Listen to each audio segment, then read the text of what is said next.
right, for example. Whoa, whoa, whoa, whoa, whoa. And yeah, wait, what? Hold on. It's the Dabuz pit and the Dark Pit. We do not see this often, but he loves this character. He plays him on stream all the time. Wow, well, I can't blame Dabuz for going pits in this game. Dark Pit, regular pit, whatever pit, it don't even matter because one thing's for sure, Dabuz is just really talented in this game that he could just pick up whoever he wants and make them look pretty good. But in order to really prove what this pit is all about, well, let's see if he can hang with Mlarcin, one of the prominent Aegises that we have here in Jersey. Yeah, and just, you know, on paper, like, the fact that this isn't one of Dabuz's mains, like, you might not be surprised if, Mlarcin makes it look close or that, but Dabuz loves this character and has not only plays him on stream, has tweeted out multiple times, like, I wish this character was better so I could play them in bracket. And the character complements his defensive game plan, his ability to condition you so well, right? You've got that down shield, you've got the arrows that you can use to snipe people out, you've time those ledge guards, you've got the disjoint to contest here, and the disadvantage, but it's not gonna matter. And Mlarcin, great use of the foresight in the F smash and the teabag, he is feeling himself. Hey, you really got, not only is this game all about, you know, having the skill set, it's also about the mental mindset as well. And if you're able to get in your opponent's head, regardless of who you are, you could be Dabuz, you could be Jackal, you could be Mlarcin, you could be anybody. But if you're able to play like Dabuz, knowing that the arrow with Dark Pit there, they're not having as much control, but a little bit more knockback, gonna force Aegis into the side B, and then you're just able to find the free edge guard. He's so incredibly efficient in situations like that, right? Dabuz, right? People always talk about how he used to walk around with a laptop everywhere.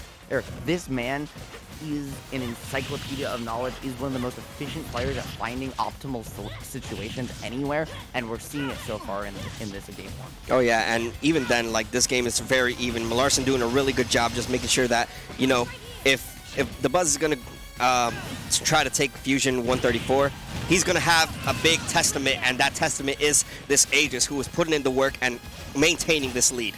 Yep, and I think if Dabuz loses this game, which coming into it isn't even something that you're like, oh yeah, Dabuz is gonna lose a game. Right. But if he loses this game, I do expect that we'll probably see a character swap. I don't think he necessarily wants to be put into losers, but maybe he's okay with it. Maybe he's confident. He's like, okay, in losers, that's where I go my main. But right now, just looking for this pit, making it work, and we've seen the impressive moments. We're starting to see the defense come out a little bit more. He's starting to use these arrows more, starting to kind of force Mlarcin even in the lead to try and approach him, and Mlarcin's taking the bait. Dabuz now with a corner situation, but beautiful swap to get out of it. All right, the Blazing End just gonna slightly change the drift of Mlarcin right there, and just getting him off that platform. But like you mentioned, I mean, this is a Mythra we're seeing right now, sitting at practical kill percent, but still tagging on damage, the speed, and just a great frame data of Mythra really tacking on this damage. And now we have Dabuz, who is sitting in a pretty it's not really much of a position we're used to seeing Dabuz in. Usually we see him dominate, but this Pit does not have the answers to the Aegis right now. Yeah, Pit is a character that has always been held back by being just a little too honest, right? This character has good tools, has combos, has damage, has the ability to kill you, edgeguard you, recover from everywhere, but just kind of doesn't have anything to just cheese you out to say, okay, I hit a read and I win button. And that's kind of Aegis' character. That being said, though, calling out the jump with that up air, so smart by Dabuz, and now you just have the corner situation. This is where Aegis can struggle. If Mlarcin can't find his way out of the corner, this could be the game. Oh yeah, for sure. You already see 40 tacked on, and then some being in favor of Dabuz, as he's just kept Mlarcin at the corner this whole time. The force, he goes for the side B and gets punished for it.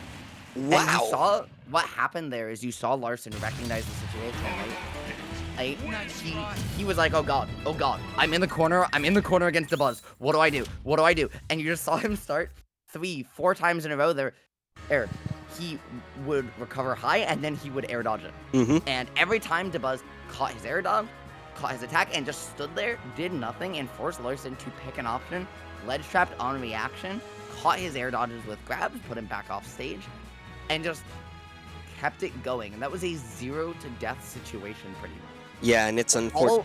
And all because, not even because, like, Dabuz played that perfectly, but it wasn't because Dabuz was playing it perfectly. It was because Mlarcin started to panic. He has to keep his mental strong. He had that game won, and he knows He cannot play nervous here. He cannot let the, oh god, I'm playing Dabuz get to him right now. He has to just say, okay, I'm playing a Dark Pit. How do I beat Dark Pit? Ignore who's sitting next to you. It's just Dark Pit on the screen.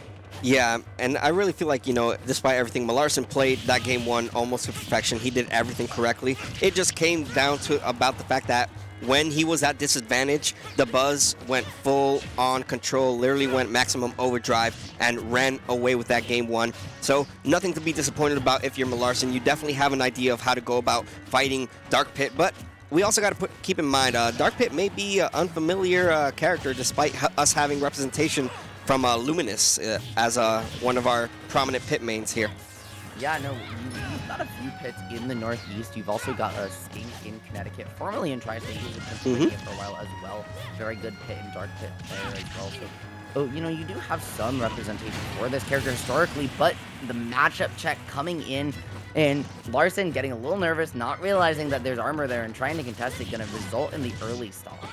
There's something about when Dabuz has you at the corner that is just the most scariest thing in the world, and it doesn't matter what character he is playing. He just finds ways to just end your stock and just put you in such bad situations. Look at this chase right now from Dabuz as he's just tacking on more damage. He's just calling out the options right now. Yeah, well, you see Mlarcin too, right? He's starting to stay in this Pyra mark. He's definitely starting to play a little bit nervous. His movement isn't nearly as confident as it was game 1, and his decision-making has slowed down. Whereas Dabuz is speeded up. You can see Dabuz smells blood, but also that Mlarcin is just playing very nervously. Really good options of both players to find the way back, and that up B gonna catch Dabuz. Anyways, that move is huge. 599 gonna take the stock right there, but again, Mlarcin has to find his way out of the corner. Oh yeah, I mean, can't get too comfortable right now. You got to build damage, and Aegis is more than capable, despite, regardless of whether it's Mythra or Pyra on the board. These characters are more than capable of bringing things back. As you see right now, finally getting a little bit of advantage and momentum going is Mlarcin. However, he is off stage, but just avoids getting hit off stage from Dabuz.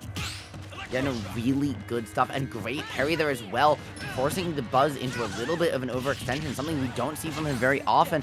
And however, Dabuz, very good job at finding his way out of the corner, putting him in a situation where both of them opt to reset to neutral. However, now Pit trying to land against Aegis, trying to get back down. Dabuz somehow finding a way, and now reversing the juggle, but foresight. Yep. Well, right now, pretty even game. Gonna swap back to Mythra. The Mythra's been doing a lot of the work for Mlarcin, so I'm not really surprised with the pick. However, you're putting yourself in a bad predicament as you are off stage, and the fair chase down from Dabuz will be enough to secure the stock and put Mlarcin in his winner's side stock.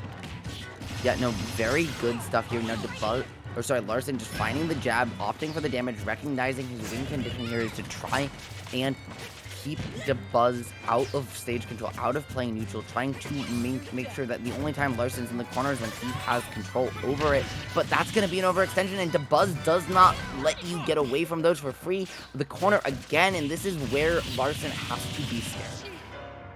Yeah, Mlarcin has to be very careful right now as he sits at the corner, but good evasion right there, utilizing the safe options that Mythra has to just put Dabuz at the corner. But now Dabuz once again in control, but good reversal. So smart.